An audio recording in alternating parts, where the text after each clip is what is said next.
Ein Tag im Harz. Zwischen nebligen Wäldern und schroffen Felsen. In einer Welt, die sich nach ihren eigenen Regeln dreht. Mein Plan für heute? Ich will die vergessenen Orte dieser Region finden, bevor mich das Tageslicht im Stich lässt. Ich bin ehrlich zu euch. Die Zeit war heute mein härtester Gegner. Ich hatte mir unglaublich viel vorgenommen, aber wie das beim Urbexing oft so ist, nicht jede Tür geht auf und mein Zeitplan ist komplett zerbröselt. Ein paar Locations musste ich leider schweren Herzens streichen. Aber 2 Orte konnte ich für euch festhalten und die haben mich echt umgehauen. Weil ich finde, dass diese Spots ihre eigene Bühne brauchen, mache ich eine Miniserie daraus. Jede Location bekommt von mir ihren ganz eigenen Film. Kommt mit und ich nehme euch mit zum ersten Teil meiner Reise. Hallo Freunde und willkommen zu einem neuen Video auf meinem Kanal. Ich bin aktuell im Harz unterwegs, eigentlich ein kleiner Familienurlaub. Ich habe heute aber einen Tag, um mir ein paar Locations anzuschauen und die erste habe ich ja schon gefunden. Es war, glaube ich, ein Gasthaus früher einmal. Wie lange das jetzt leer ist, weiß ich nicht. Anhand der Gebäudesubstanz würde ich sagen, auf jeden Fall schon was länger, also locker 10, 15 Jahre. Ich würde sagen, wir schauen uns das jetzt gemeinsam mal an und ich wünsche euch in dem Sinne schon mal viel Spaß bei dem Video. So, beginnen tun wir das Ganze einfach hier mit der Küche. Ich mache direkt mal einen Schwenk mit euch. Ich weiß nicht, wie lang das Video wird, ist aber auch egal, selbst wenn es kurz wird. Ja, ich möchte das auf jeden Fall zeigen und festhalten. Ihr könnt hier sehen, hier ist so ein großer Kühlschrank auf jeden Fall. Da wurden Sachen drin, ja, ich würde sagen, in die Regale einsortiert und gekühlt. Wir können natürlich mal schauen, ob das Ganze noch ein Siegel irgendwo hat. Weil wir sehen hier oben bei dem Motor, der Kundendienst ist vom 1.9.2005. Das ist 20 Jahre her. 21 fast. Ich würde sagen, könnte natürlich sein, dass es so lange schon verlassen ist. Ansonsten seht ihr, hier ist schon viel Vandalismus, viel natürlicher Verfall. Hier ist auf jeden Fall noch ein bisschen Geschirr und Sparschäler, so ein Apfelstecher und ein kleiner Rührbesen mit einer Kühltruhe noch drunter, die lassen wir jetzt aber mal zu. Hier in der Mitte eine kleine Kücheninsel mit Kontoauszügen, die sind aber nicht ausgefüllt. Hier ist auf jeden Fall noch ein Lieferschein. Da könnte man natürlich mal schauen, von wann der ist.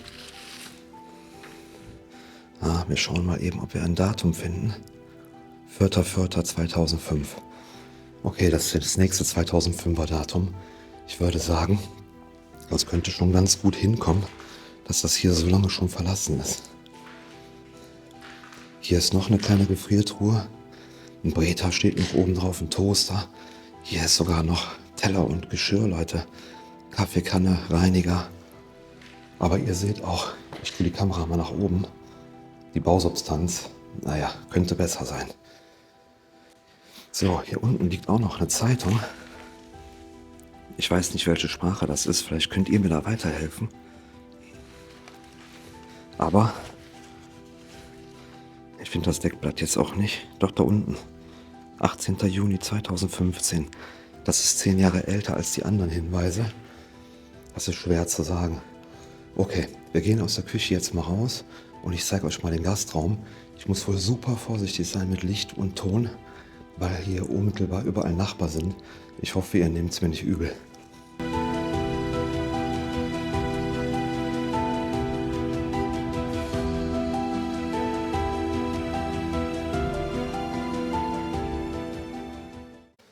So, hier ist noch ein kleiner Vorraum. Durch die Tür bin ich gerade reingekommen. Ihr seht, die Substanz oben ist ziemlich scheiße. Ich war aber eben oben schon mal kurz gucken.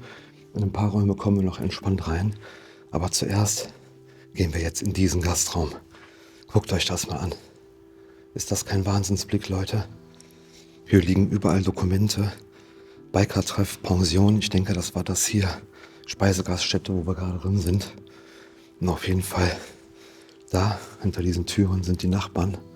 Deswegen muss ich ein bisschen vorsichtig sein. Aber der Blick hier, der ist doch schon der Wahnsinn, oder? Hammerhart. Ich zeige euch jetzt auf jeden Fall ein paar Sachen. Nach und nach, dann gehen wir nach oben und dann dampfen wir schnell ab, bevor uns einer sieht. Okay? So, wir fangen hier vorne einfach an. Hier ist eine kleine Waage, glaube ich, war das mal. Hier ist quasi das Zeug, wo man das Gewicht drauf tun kann, die Plattform. Und dahinter ist fürs Gegengewicht. Hier hat auf jeden Fall jemand eine Flasche draufgestellt.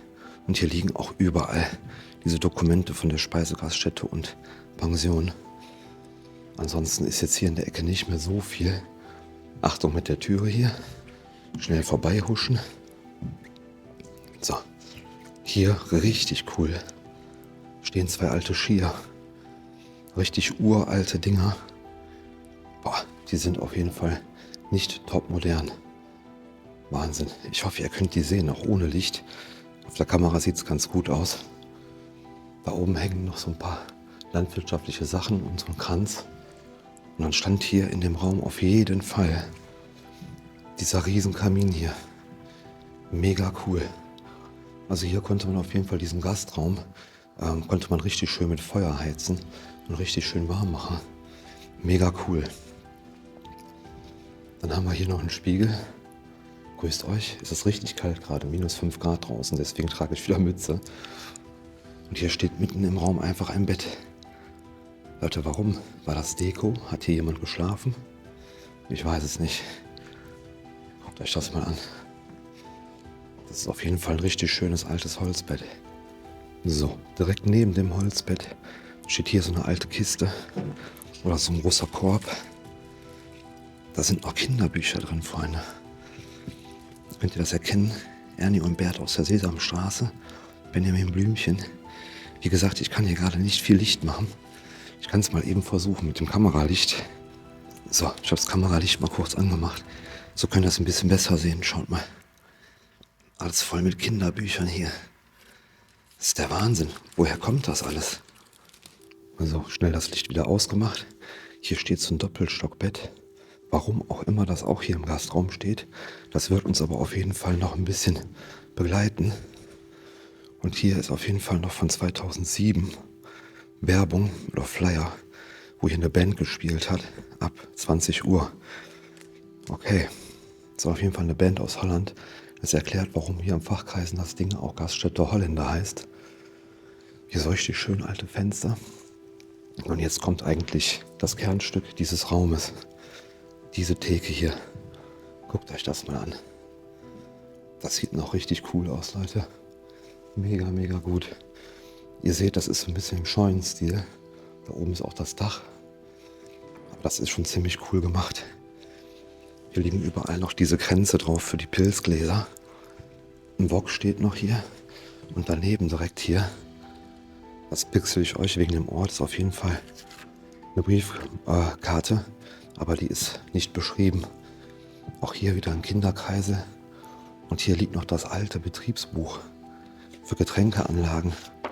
Aber nicht ausgefüllt. Könnt ihr sehen. Da unten noch so eine schöne alte Uhr, die passt aber schön ins Ambiente. Und hier überall noch alte Bierkrüge und Bierflaschen, Leute. Mega. Richtig, richtig gut. Hier noch ein bisschen Alkohol. So, hier sind Kontrollberichte von der Lebensmittelüberwachung. Auch die pixel ich euch, weil da der Name und die Adresse drauf steht. Die sind von 2012. Also ist das nicht 2005 verlassen worden, sondern wesentlich später, würde ich sagen. Hier auch alles voll Dokumente. Hier noch Briefkarten. So, hier unten auf der Erde auch noch Kinderspielzeug, Leute. Wahnsinn. So, ich weiß nicht, ob ihr es gerade gesehen habt, aber da oben, da und da hängen noch Schlittschuhe an der Decke. Damen- und Herren Schlittschuhe. Knaller. Okay, aber ihr seht, die Gebäudesubstanz echt Käse im Moment. Ich würde sagen, wir gehen jetzt mal hinter den Tresen und gucken uns da auch nochmal um.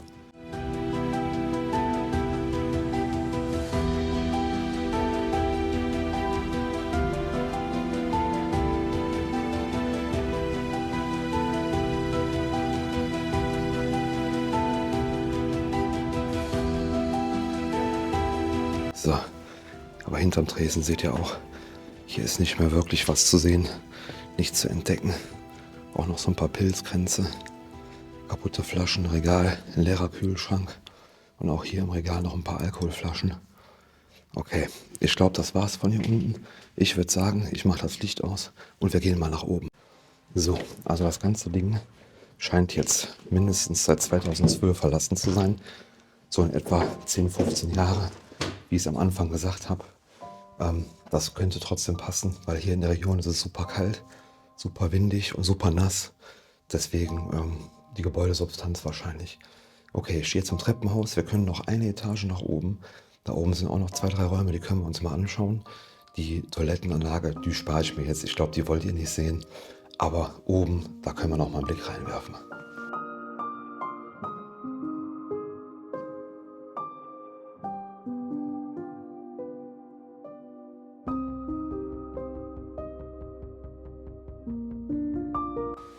So, die Treppe ist auf jeden Fall recht stabil.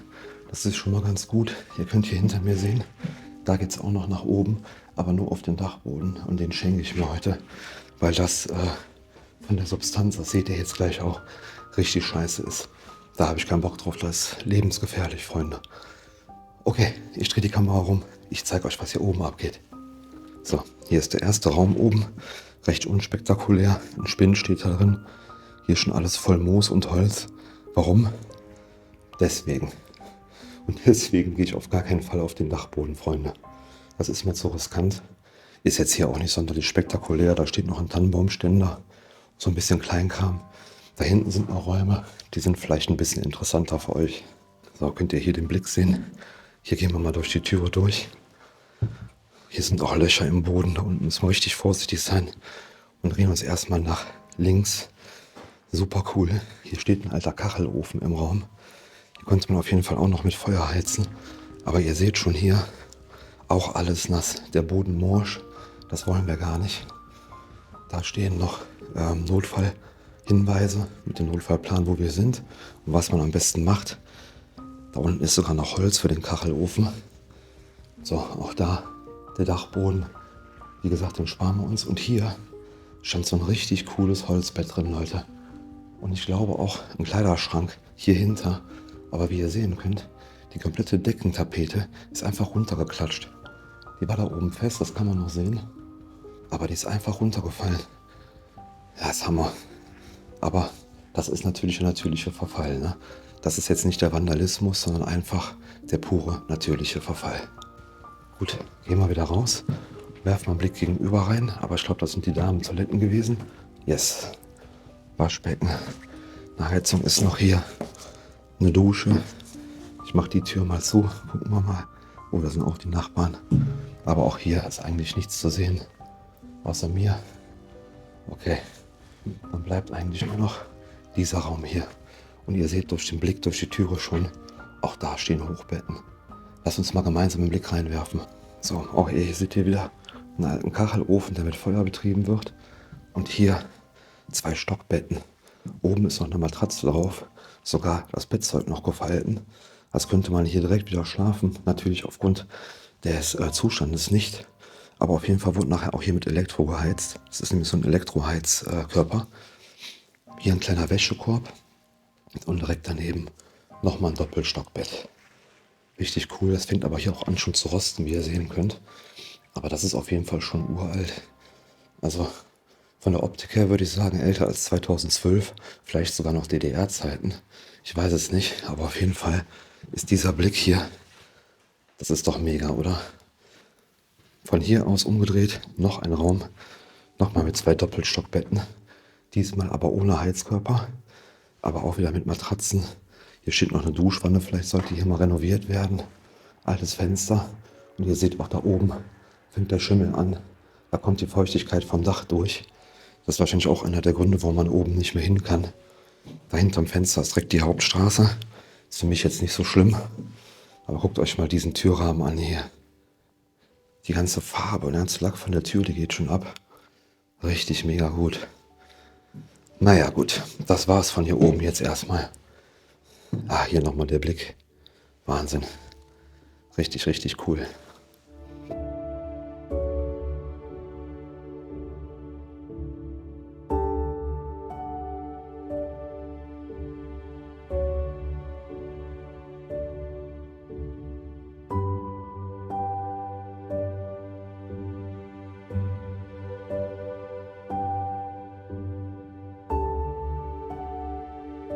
So, ich habe mir gerade überlegt, wir gehen die zweite Treppe zum Dachboden doch mal kurz hoch und werfen nur mal oben durch die Türe einen Blick.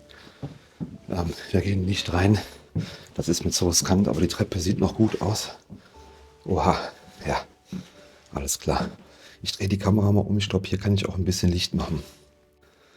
Hier ist noch eine Bugs Bunny VHS, eine Videokassette, aber niederländisch gesprochen. Was auch wieder das Zeichen dafür ist, dass hier ein Niederländer das betrieben hat. Aber ihr könnt hier sehen, oha, Freunde, da steht noch ein alter Barhocker. Da kommt richtig cool das Licht durch. Da hinten noch eine Spiegelkommode. Boah, aber ich weiß nicht, ob ihr das da hinten sehen könnt. Da bricht das Bett schon durch die Decke. Also hier gehen wir nicht weiter. Aber trotzdem sehr viel Kleinkram sehe ich hier. Auch noch Dokumente. Da hinten liegen ein paar Bilder, sehe ich gerade. Ja, hier ein altes Bettgestell. Auf jeden Fall auch eine schöne Optik.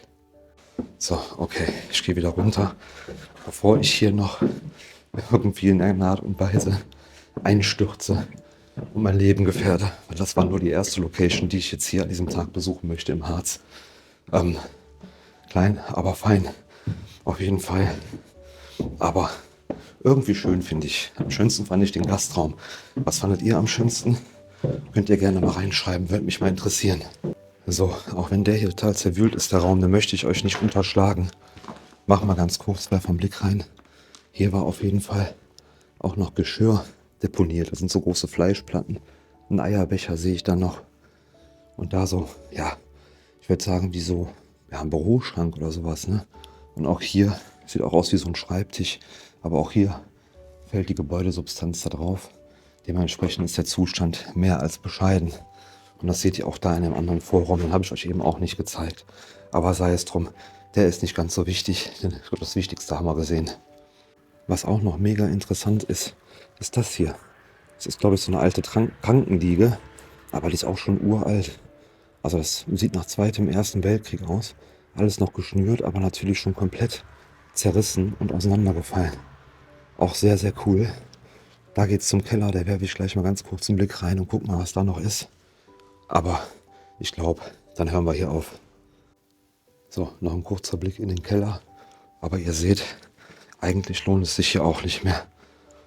Hier liegen nur noch alte Geräte rum. Hier alte Schränke. Und auch hier nur alte Möbel. Aber hier noch eine alte Mars und Bounty und Milky Way Werbung. Auch sehr, sehr cool. Noch ein alter Spind. Ja, alte Pflanzen, paar Stehtische. Kleiner Kamin noch, also nichts Wildes, eher Abschleckkammer. Aber schaut mal, wie geil das Licht hier gerade durchbricht.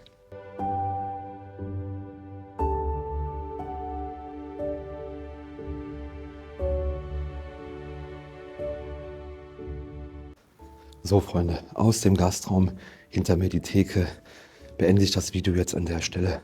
Ich hoffe, euch hat es gefallen. Ihr hattet ein bisschen Spaß beim Zugucken. Wie gesagt, das war nicht die 1A-Location, die ich besuchen möchte. Aber ich finde ein guter Anfang für den Harz. Wenn es euch trotzdem gefallen hat, lasst mir gerne ein Like da, ein Abo, kommentiert gerne, macht die Glocke an, helft mir wie ihr könnt, damit ich auf 500 Abonnenten komme. Ich danke euch fürs Zuschauen und sage bis zum nächsten Mal. San Francisco.